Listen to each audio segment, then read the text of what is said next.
Say it again, Caleb. Look me in the eye and say it. I am carrying your child.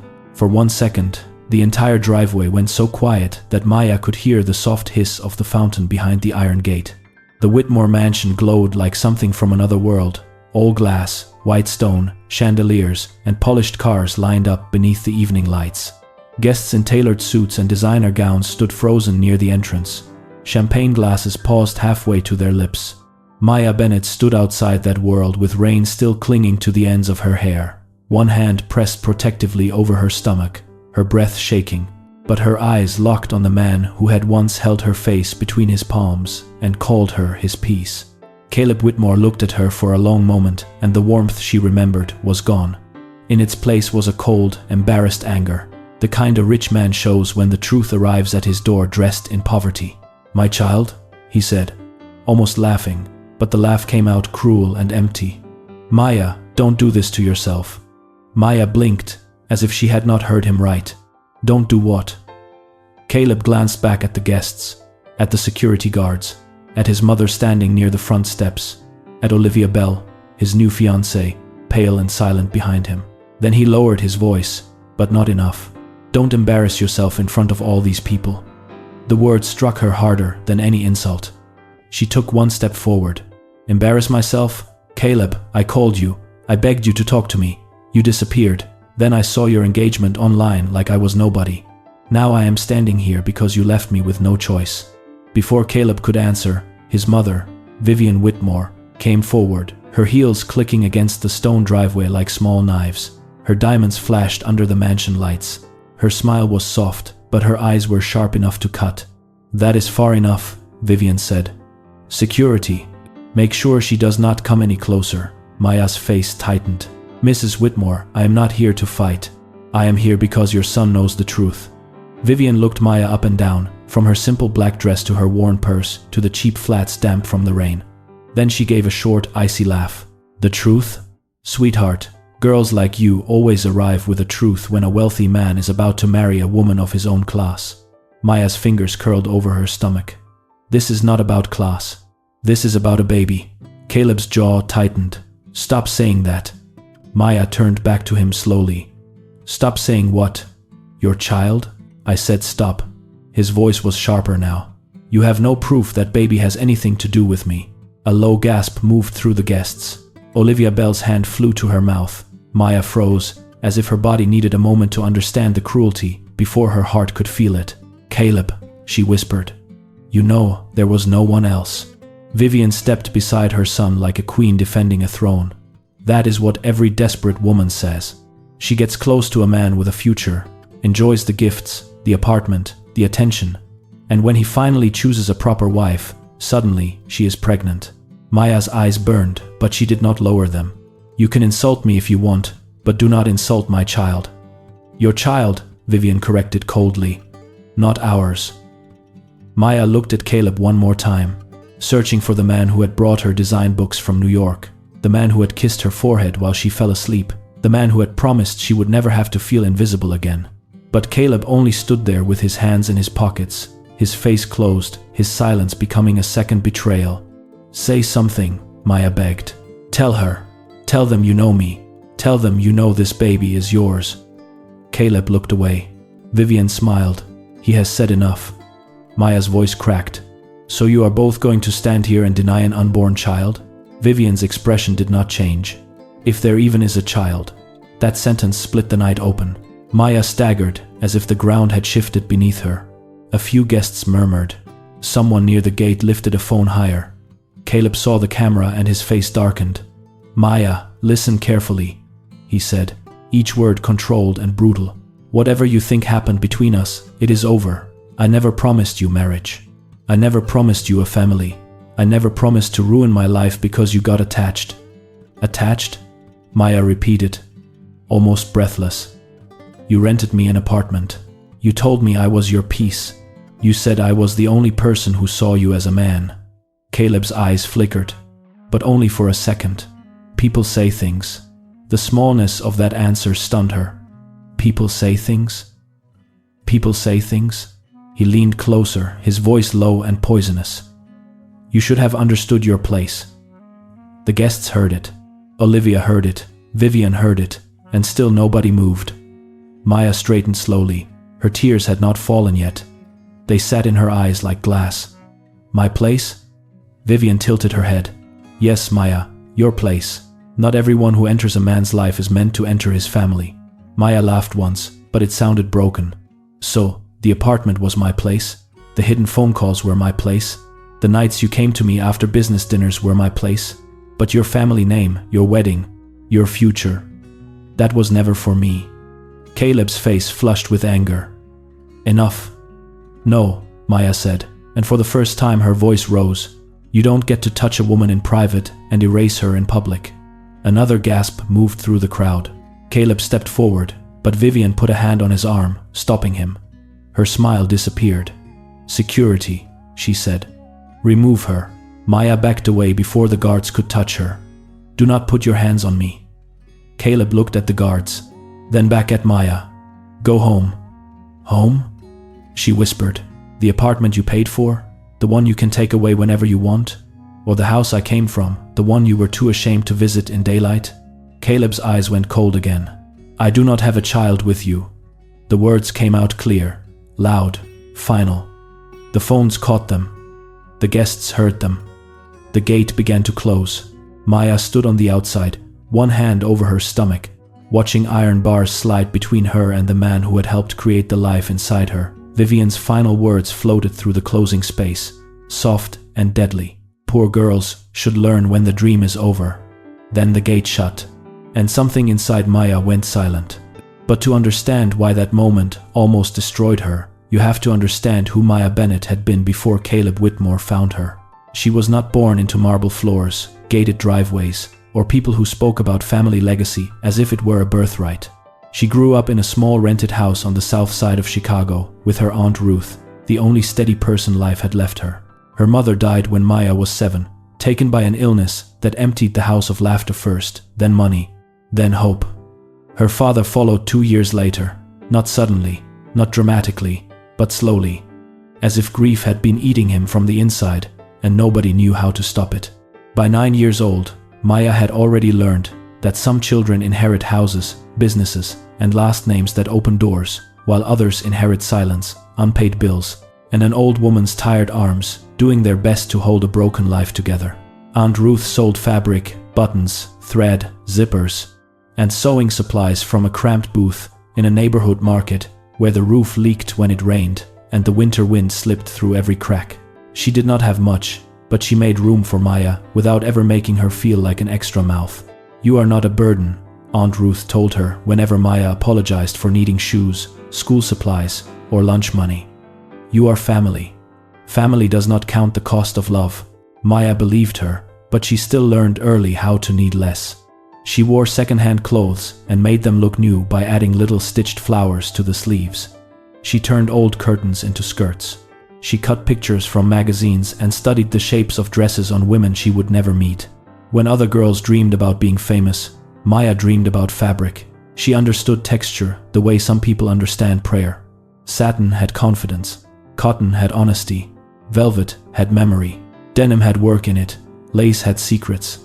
At night, after the market closed and Aunt Ruth's knees were too swollen to stand, Maya sat under a weak lamp and drew gowns in old notebooks, filling every margin with sleeves, collars, waistlines, and hems.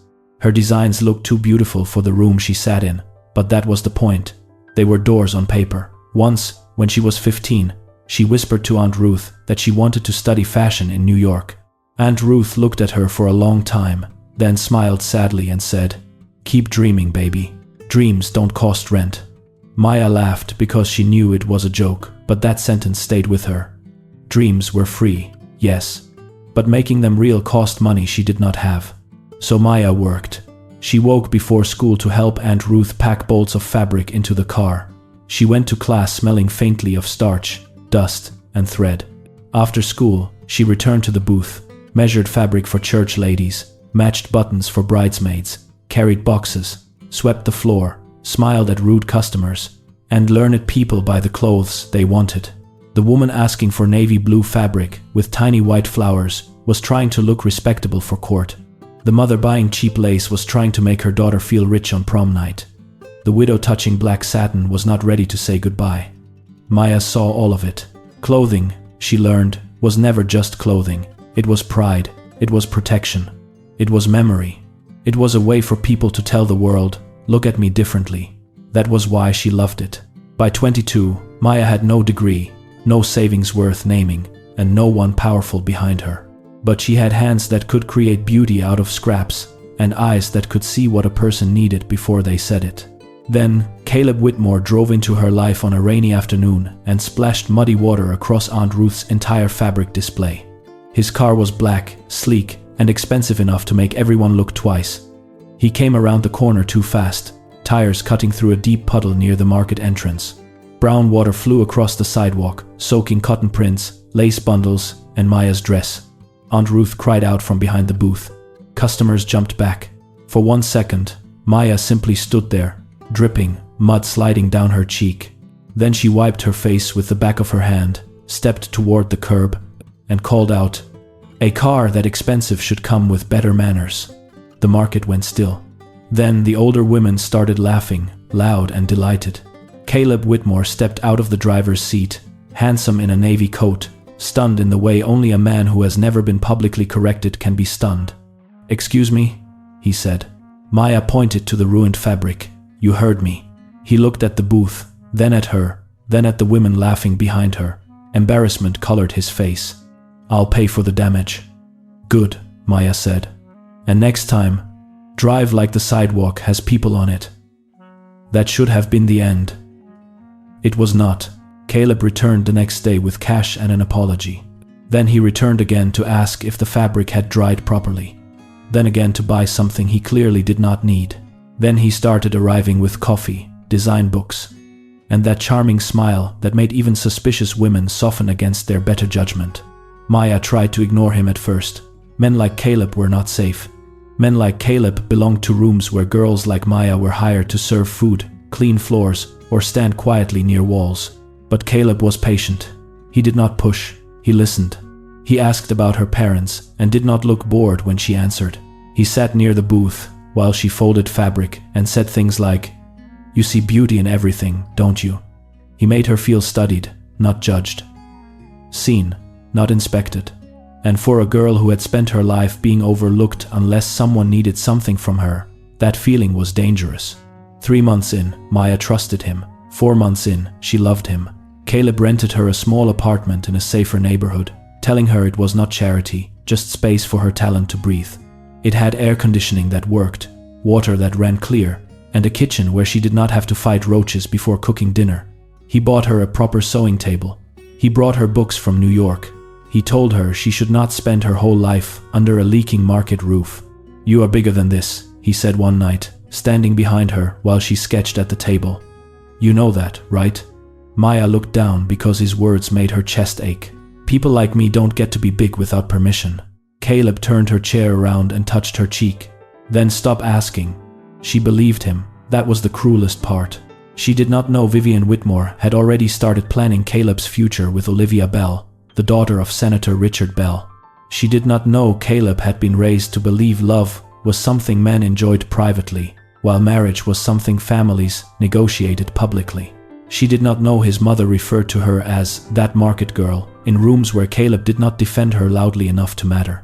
Maya found out the way women often find out, not all at once, but piece by piece. Messages became shorter, calls ended faster, weekends filled with excuses. He stopped leaving his watch on her nightstand. He stopped asking what she was drawing.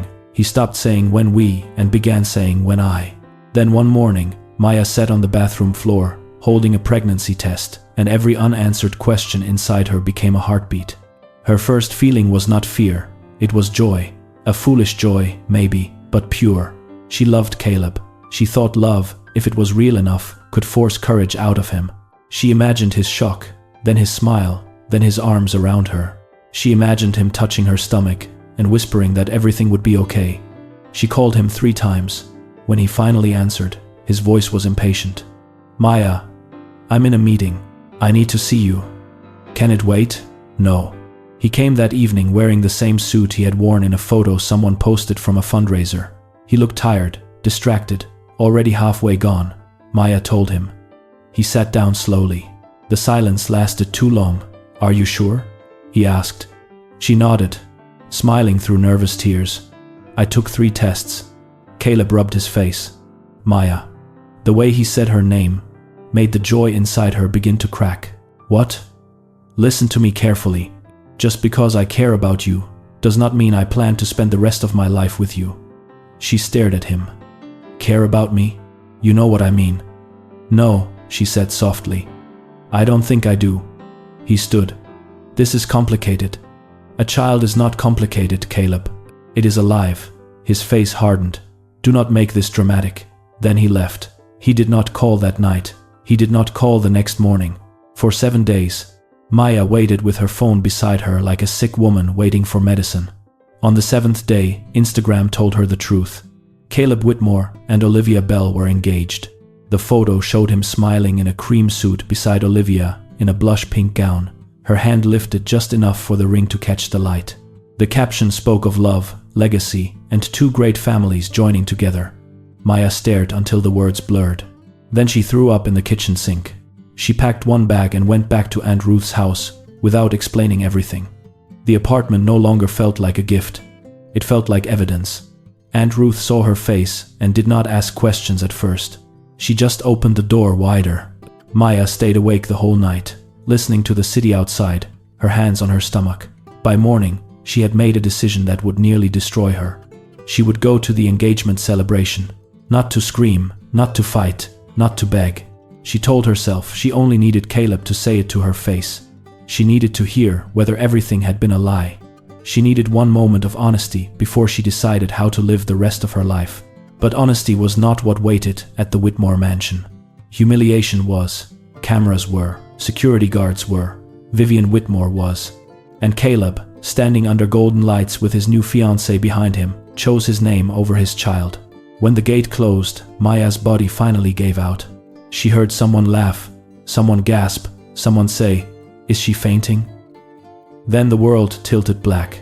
She woke up in a public hospital with fluorescent lights above her and Aunt Ruth beside her. The smell of disinfectant burned her nose. Her head throbbed. Her stomach twisted with fear. "The baby?" she whispered. Aunt Ruth squeezed her hand quickly. "Still there, baby. Still fighting." Maya turned her face to the wall and cried without sound. By morning, the video had gone viral. Someone had recorded everything from the moment Maya said she was pregnant to the moment Caleb denied the child and the gate shut in her face. The internet ate her pain like entertainment. Some people defended her. Some called Caleb a monster. But many were cruel. They said she should have known her place. They said women like her always wanted rich men. They said the baby probably belonged to someone else. They made memes out of the moment she collapsed. They slowed down the video, added dramatic music, posted her face with captions that turned her heartbreak into a joke. At the market, customers stopped coming to Aunt Ruth's booth. One woman stood in front of the fabric display and said loudly, "I don't want to buy from a place attached to scandal." Aunt Ruth's hands trembled, but she said nothing. Maya heard it from the back and stayed quiet. Silence became the only dignity she could afford. The pregnancy was hard. Not just physically, but socially, spiritually, emotionally. Maya walked through her neighborhood, feeling eyes on her stomach before anyone looked at her face. Some people pitied her too loudly, others judged her softly. Caleb sent no money. Caleb made no call. Caleb did not ask if she was eating, if she was safe, if the baby was healthy. Vivian Whitmore's people quietly spread the story that Maya had been unstable, obsessed, and opportunistic. A blog claimed she had tried to extort the family. Another suggested Caleb had no confirmed connection to the pregnancy. Maya wanted to scream. Instead, she sewed. She hemmed pants. She altered bridesmaid dresses. She fixed church suits. She mended school uniforms. She worked until her back burned and her ankles swelled. At night, she drew designs with one hand and held her stomach with the other. "You are not shame," she whispered to the life inside her. "Do you hear me? You are not shame." 6 weeks before her due date, a thunderstorm rolled over Chicago with a violence that made the windows shake. Maya woke up in pain so sharp she could not stand. Aunt Ruth called an ambulance. At the hospital, everything happened too quickly. Nurses moved around her. Machines beeped. A doctor said words Maya could not hold on to. Twins, someone reminded her, and fear cut through her exhaustion. One baby came out crying, small but furious, fists clenched like she had arrived ready to fight. The second came out silent. The room changed. Doctors moved faster. A nurse blocked part of Maya's view, but she saw enough. A tiny body. Too still. Too blue. Maya tried to sit up, but someone held her down. "Please," she sobbed. "Please, God. Not after everything, please." For what felt like forever, there was only thunder, machines, and the sound of Maya begging. Then the smallest cry rose in the room, thin as thread, but alive. Maya collapsed back against the pillow. Both girls survived. She named them Amira and Arya, because she wanted names that sounded like music, names no one could spit out like an insult. The joy lasted one day. Then a nurse came with paperwork and a deposit amount for the smaller baby's continued care.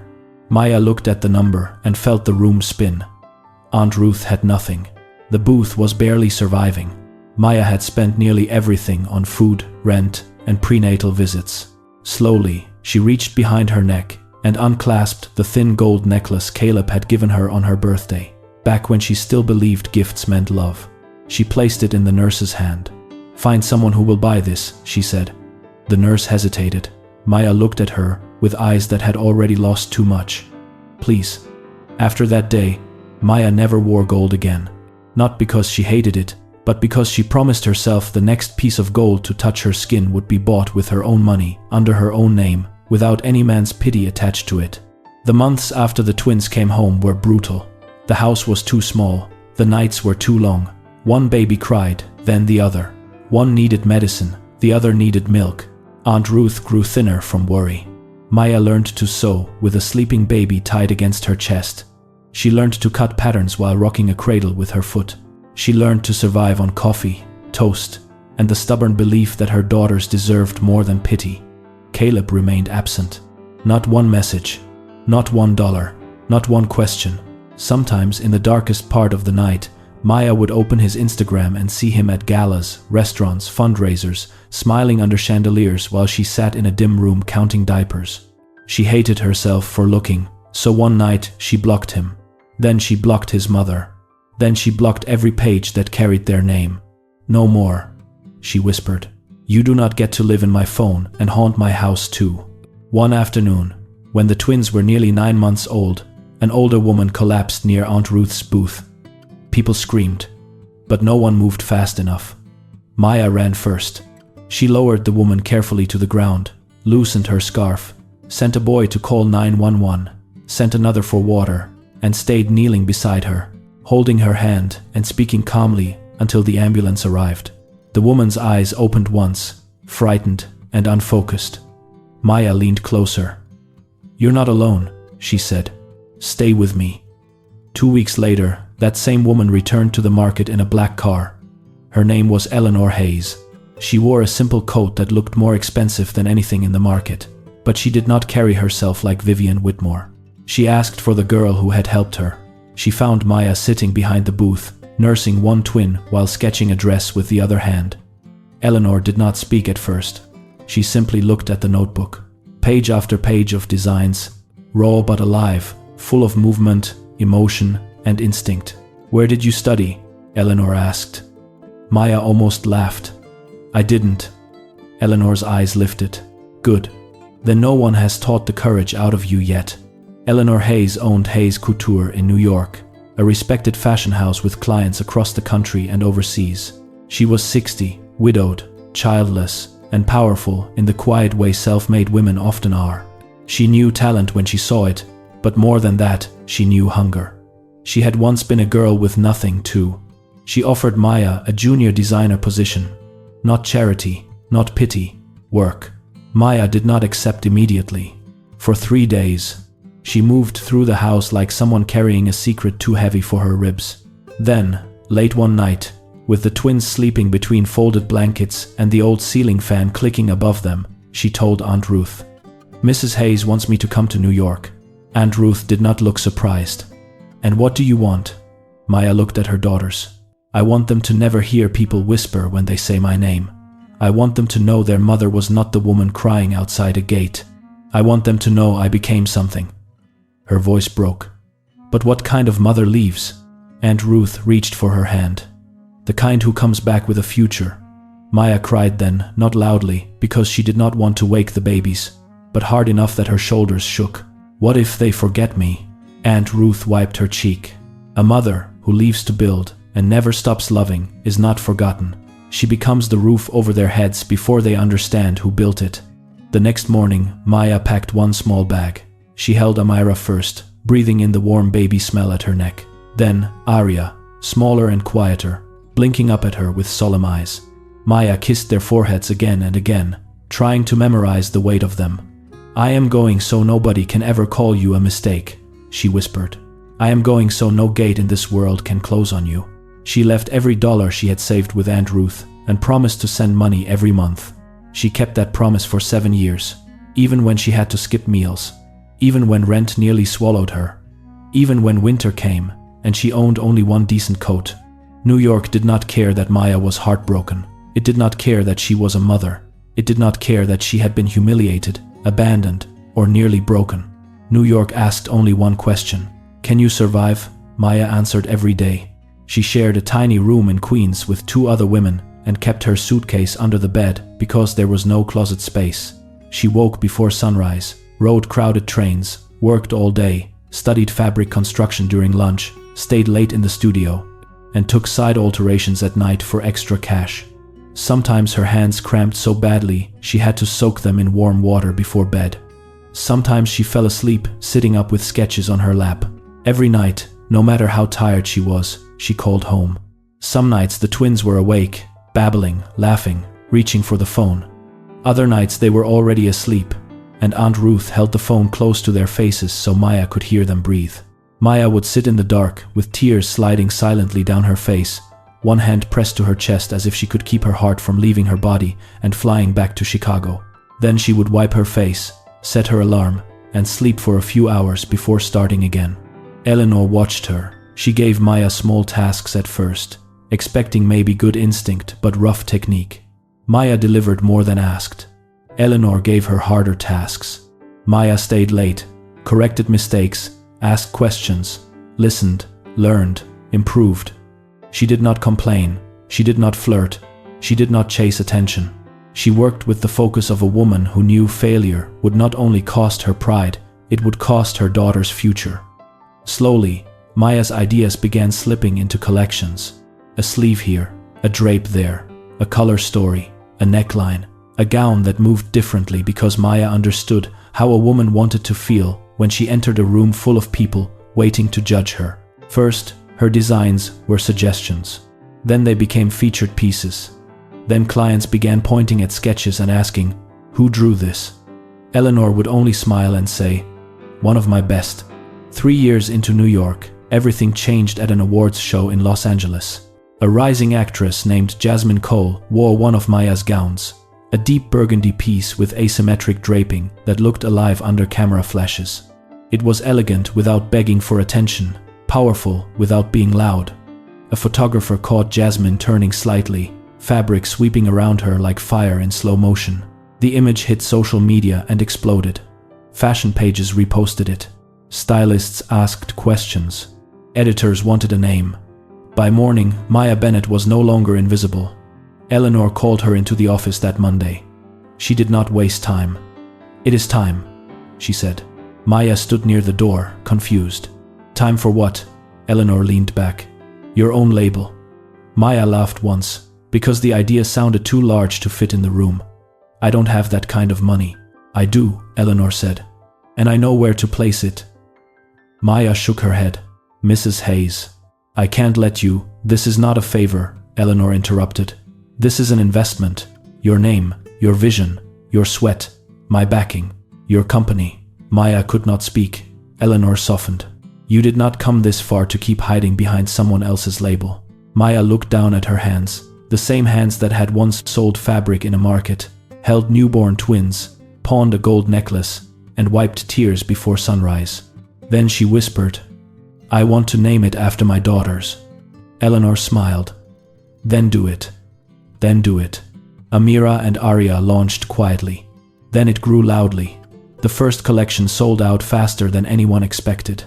Women loved the clothes because they carried something rare, beauty with memory in it.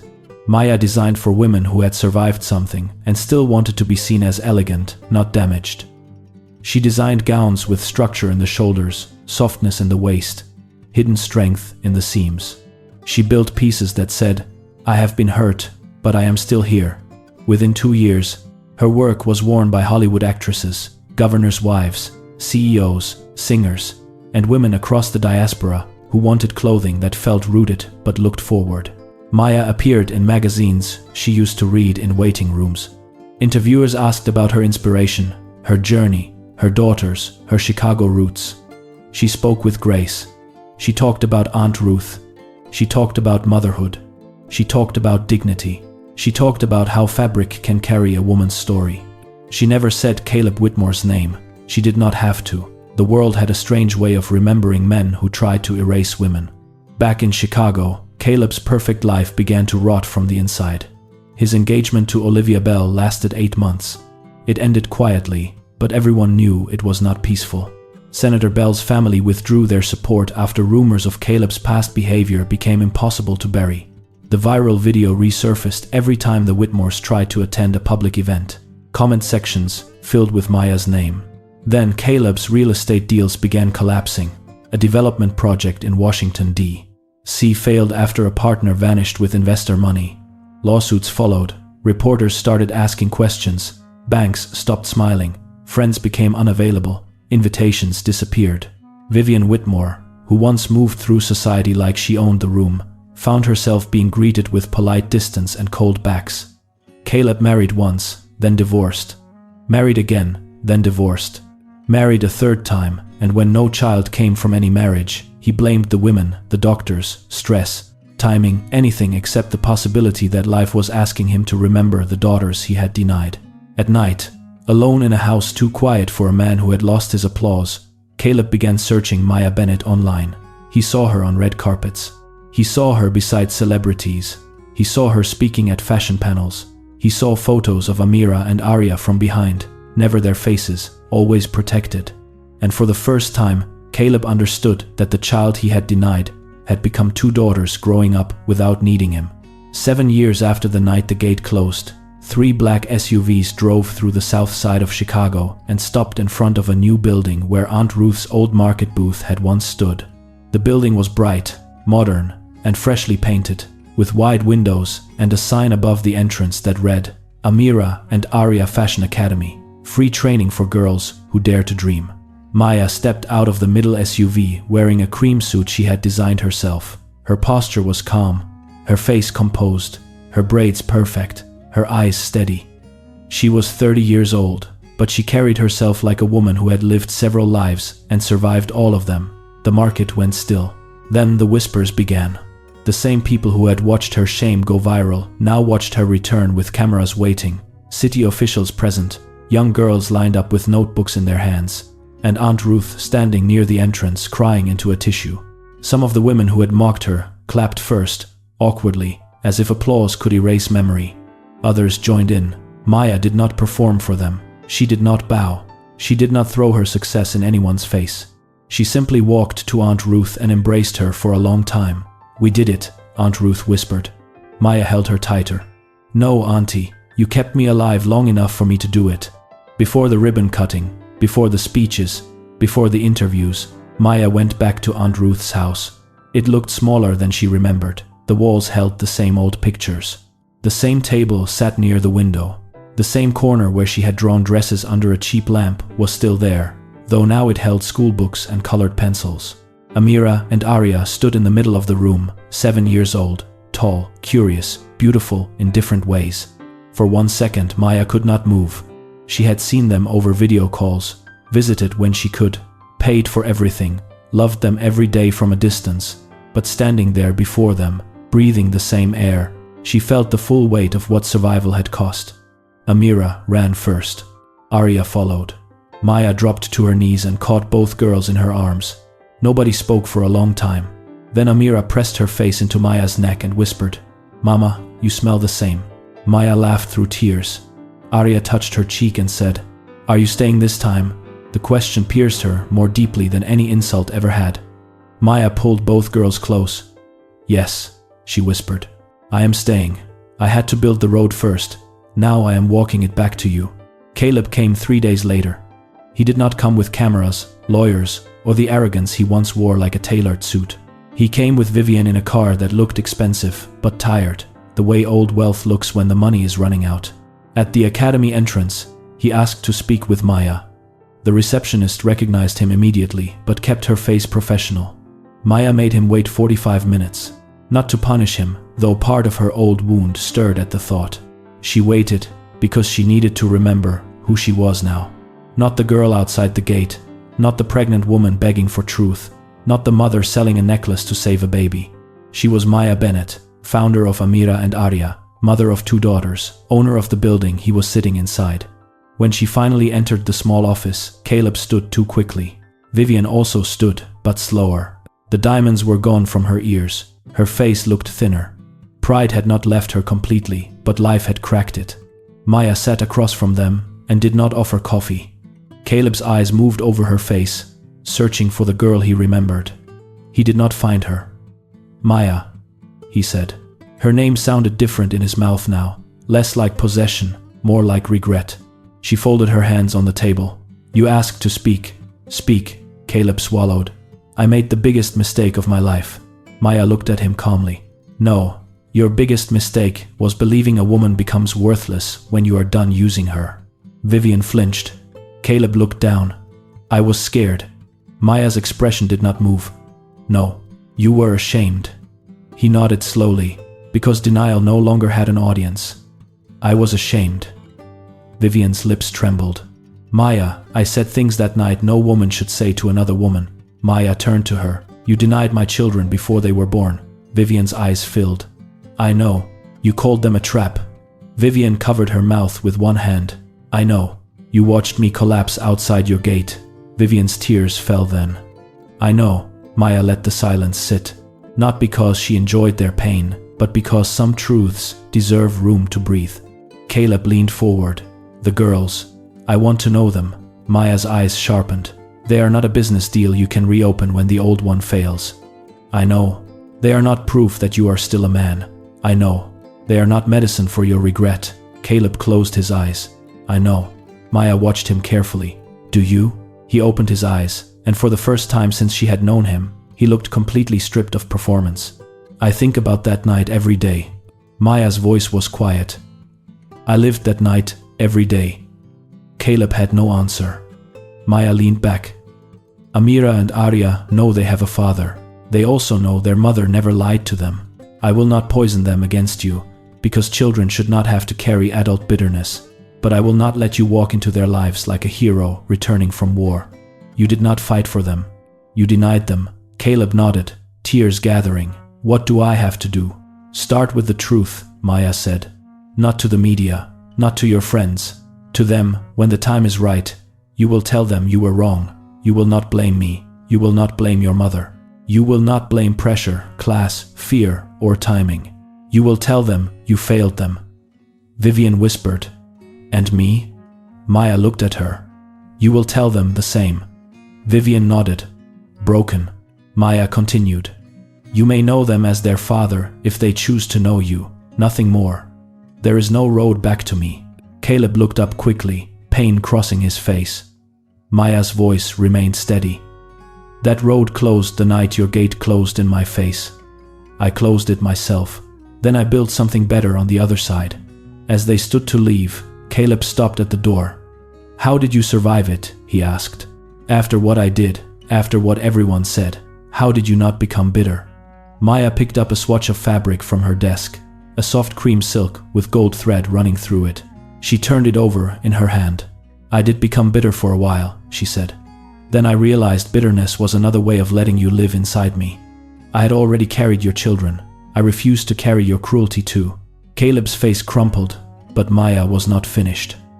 "Some doors close to destroy your pride, but protect your future. That gate broke my heart. It also kept me from begging for a place in a family that would have taught my daughters to hate where they came from." She looked at him one last time. "You thought you were shutting me out. You were actually setting me free."